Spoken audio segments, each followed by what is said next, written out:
আসসালামু আলাইকুম রহমতুল্লাহি ওবরকাতুহু। সম্মানিত দর্শক, ভারতের সঙ্গে আমাদের যে ৭টি রাজ্য রয়েছে, ভারতের ৭টি রাজ্য রয়েছে এবং সেই ৭টি রাজ্যের সঙ্গে আমাদের সীমান্ত, সেই সীমান্তে এখন রীতিমতো অশনির সংকেত দেখা দিয়েছে। অনেক আগের থেকেই মায়ানমারের সীমান্তে আমরা বলতে গেলে বিপদগ্রস্ত অবস্থায় আছি। বাংলাদেশ এবং মায়ানমারের যে নো ম্যানস ল্যান্ড আছে, সেই এলাকা ঘিরে লক্ষ লক্ষ রোহিঙ্গা, হাজার হাজার অস্ত্রধারী বিভিন্ন জাতিগোষ্ঠীর যারা যোদ্ধা, সেখানে আরাকান আর্মি, কুকি চিন থেকে শুরু করে আরও অনেকে। আর সীমান্তের এপারে বাংলাদেশে প্রায় ১৫ লাখ রোহিঙ্গা, এদের একটা বিরাট অংশ অপরাধী, বিরাট অংশ অস্ত্রধারী।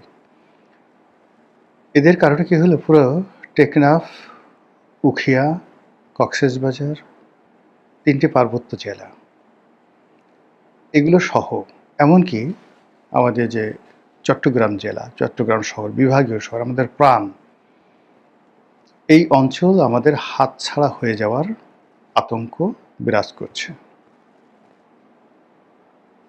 এবং যে ধরনের কথাবার্তা ব্যাংকক থেকে আরাকান আর্মি বলছে, কুকি চিন বলছে, যে সকল কথাবার্তা আমেরিকার যে সকল বুদ্ধিজীবী রয়েছে যারা বার্মা অ্যাক্ট বাস্তবায়ন করতে চায়, তারা আমাদের ওই অঞ্চলকে কেন্দ্র করে, অর্থাৎ বৃহত্তর চট্টগ্রামকে কেন্দ্র করে এবং মায়ানমারের আরাকান অঞ্চলকে নিয়ে একটি খ্রিস্টান রাষ্ট্র গঠন করার যে পরিকল্পনা তারা করে যাচ্ছে, এবং সেই পরিকল্পনার প্রেক্ষিতে সেখানে যেভাবে যুদ্ধ বাঁধিয়ে রাখা হয়েছে, এটি আমাদের দেশের যারা নিরাপত্তা বিশ্লেষক, নিরাপত্তা রক্ষার দায়িত্বে যারা আছেন, সেনাবাহিনী, তাদের ঘুম রীতিমতো হারাম করে ফেলেছে। কক্সবাজার অঞ্চলে যাদের ব্যবসা রয়েছে, বাণিজ্য রয়েছে, হোটেল রয়েছে, মোটেল রয়েছে, এমনকি চট্টগ্রাম কেন্দ্রিক যাদের ব্যবসা বাণিজ্য রয়েছে, তারা কেউ এই রোহিঙ্গা সমস্যা সৃষ্টি হওয়ার পর সুখে নেই, শান্তিতে নেই। আমাদের আবেগিক প্রবণ বাঙালি যখন এই রোহিঙ্গা সমস্যার সৃষ্টি হলো, তাদেরকে আহলান সাহালান স্বাগতম জানানোর জন্য হাজার হাজার মানুষ, এই দাড়ি টুপিওয়ালা আমাদের ইসলামপন্থী যারা লোকজন রয়েছেন, তারা ইমানি দায়িত্ব পালন করার জন্য কক্সবাজারে ছুটে গেলেন।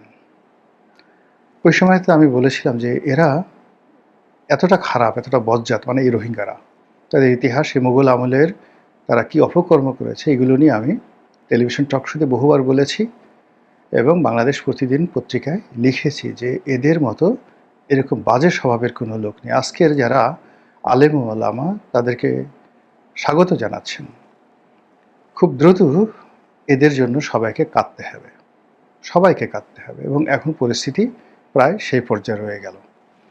এবার আমরা এই সীমান্ত বাদ দিয়ে পশ্চিমবঙ্গের সঙ্গে আমাদের যে সীমান্ত রয়েছে, সেই সীমান্তর কয়েকগুলো এলাকা, যশোর, খুলনা, এরপর কুষ্টিয়া, এরপর চাঁপাইনবাবগঞ্জ, এরপর আমাদের উত্তরবঙ্গের দিনাজপুর, শিলিগুড়ি, এই যে অঞ্চলগুলো রয়েছে, তো এখানে আমাদের যে মোটামুটি একটা সহ অবস্থান, শান্তিপূর্ণ একটা অবস্থান ছিল মমতা ব্যানার্জির জমানাতে। শুধুমাত্র তিস্তা প্রকল্প এবং পদ্মা ব্যারেজ নিয়ে ভারতের সাথে আমাদের যে কূটনৈতিক পর্যায়ে আমাদের যে মতদ্বৈধতা, ওই পর্যায়ে ছিল, কিন্তু সীমান্তে কখনো মারামারি, হানাহানি, কাটাকাটি ওইরকম ঘটেনি।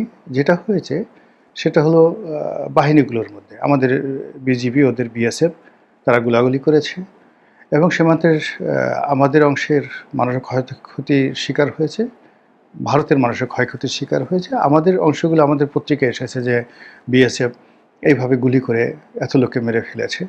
আবার আমাদের বিজিবি যাদেরকে গুলি করে মেরেছে, এই খবর আমাদের দেশে আসেনি, কিন্তু এগুলো ভারতীয় পত্রপত্রিকায় ব্যাপকভাবে আসছে।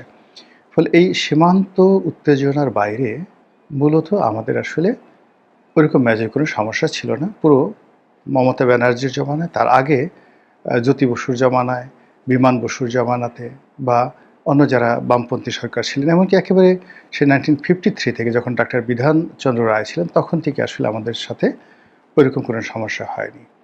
এমনকি যখন নকশাল আন্দোলন চলছিল চারু মজুমদারের, ঠিক ওই সময়টা তো সীমান্ত বলতে গেলে খোলাই ছিল। তো সেই দিক থেকে এইবারে প্রথম শুভেন্দু যখন পশ্চিম বাংলার মুখ্যমন্ত্রী হিসেবে আসীন হলেন, এখন থেকে এই এলাকাগুলোতে সীমান্তে মারামারি, কাটাকাটি, হানাহানি এগুলো অনিবার্য হওয়ার একটা আশঙ্কা দেখা দিয়েছে। এবং এই সীমান্ত নিয়ে যদি আমাদের সাথে ভারতের যুদ্ধ শুরু হয়ে যায়, এটা অস্বাভাবিক কিছু না এবং ভারত এরকম কিছু একটা চাচ্ছে।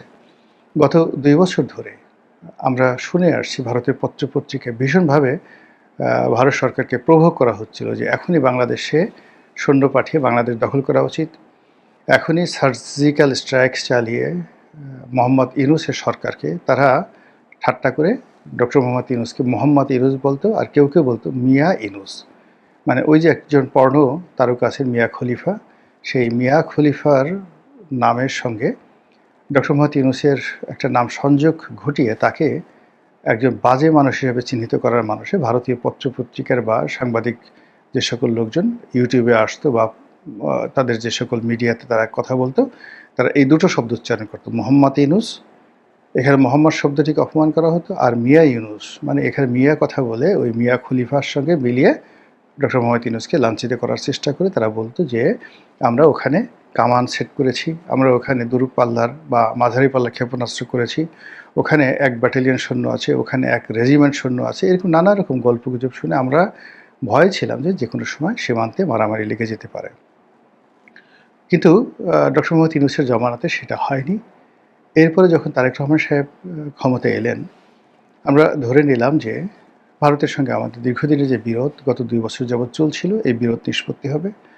শেখ হাসিনার জমানাতে যে একপেশে নীতি ছিল, ভারত কেবলই মাত্র বাংলাদেশকে শোষণ করত, সেটার অবসান হবে এবং একটা নতুন বাংলাদেশের আমরা সন্ধান পাবো। কিন্তু শুভেন্দুর যে ক্ষমতায় আরোহণ, এই ক্ষমতায় আরোহণ এবং তার যে অতীতকালে বিভিন্ন বক্তব্য, বিশেষ করে আওয়ামী লীগকে বাংলাদেশের রাজনীতিতে পুনর্বাসন করা, আওয়ামী লীগের লোকদেরকে কলকাতায় আশ্রয় দিয়ে তাদের মাধ্যমে বাংলাদেশে গেরিলা আক্রমণ চালানো, আওয়ামী লীগের লোকদের হাতে অস্ত্র তুলে দেওয়ার জন্য যে সমস্ত কথাবার্তা শুভেন্দু ইতিপূর্বে বলেছেন, এখন প্রধানমন্ত্রী নির্বাচিত হওয়ার পর তিনি যদি তার 1%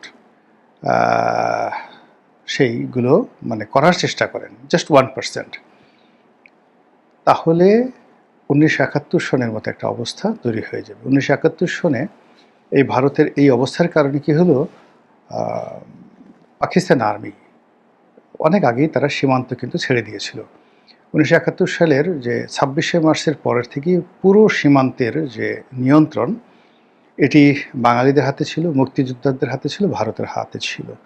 শুধুমাত্র বাংলাদেশের ভিতরে ক্যান্টনমেন্ট কেন্দ্রিক যে এলাকাগুলো রয়েছে সেখানে রাজাকার, আলবদর আর শামস তারা সেখানে এই নির্যাতন চালাতো বা ওরকম মুক্তিযোদ্ধাদের সাথে গেরিলা যুদ্ধ করতো, কিন্তু ইন জেনারেল সীমান্তগুলো বলতে গেলে একেবারে নির্বিবাদে ভারতের অধিকারে ছিল। ফলে কী হতো, মুক্তিযোদ্ধারা, মুজিব বাহিনীর সদস্যরা তারা অনায়াসে ভারতে চলে যেত, ট্রেনিং নিয়ে আবার চলে আসতো, আবার বাংলাদেশে অপারেশন চালিয়ে তারা ভারতে চলে যেত। তো এই যে কাজগুলো তারা করেছে, সেই বিশাল যে আমাদের দেশের জন্য বিশাল যে সীমান্ত রয়েছে, সেই সীমান্ত পাহারা দেওয়ার মতো জনবল, শক্তি, অর্থ, গোলাবারুদ কোনোটাই কিন্তু এখনও পর্যন্ত আমাদের হয়নি। ভারত যে কাজটি করেছে, তাদের যেখানে যেখানে প্রয়োজন সেখানে তারা কাঁটাতারের বেড়া দিয়েছে, যেখানে যেখানে প্রয়োজন সেখানে তারা কুমির ছেড়ে দিয়েছে, যেখানে প্রয়োজন সেখানে তারা বিভিন্ন গেরিলা বাহিনীকে, কখনো বাংলাদেশের শান্তি বাহিনী, কখনো কুকিচিন, বিভিন্ন রকম গেরিলা বাহিনী, বিশেষ করে বনাঞ্চলগুলো, যেখানে বনাঞ্চল সুন্দরবন বলেন, চট্টগ্রাম, পার্বত্য চট্টগ্রাম, এমনকি আমাদের নেত্রকোনা, তারপরে সিলেট, এই সকল এলাকাতে যে পাহাড় ঘেরা বনাঞ্চল রয়েছে এবং সেই বনাঞ্চলের মধ্যে যে সীমান্ত রয়েছে, সেই সীমান্তে তারা মানে অস্ত্রধারী বিভিন্ন গোষ্ঠীকে মদত দিয়ে এমন করে রেখে যে ওখানে আসলে আমাদের সেনাবাহিনীও সেখানে সহজে ঢোকার চেষ্টা করে না বা যায় না সেখানে, আর বিজেপি তো প্রশ্নই আসে না। তো এই যে একটা অবস্থা ভারত তৈরি করে রেখেছে, তার সঙ্গে যদি রাজনীতির অ্যারোগ্যান্সি যেটিকে বলা হয়, সেই অ্যারোগ্যান্সি যুক্ত হয়, তাহলে এই পরিস্থিতি ক্রমশ অবনতির দিকে যাবে। ইতিমধ্যে আপনারা জানেন যে ত্রিপুরাতে বিজেপির যে সরকার, তারা এখন আগে যেভাবে মানিক সরকার ছিলেন সেরকম নাই। নতুন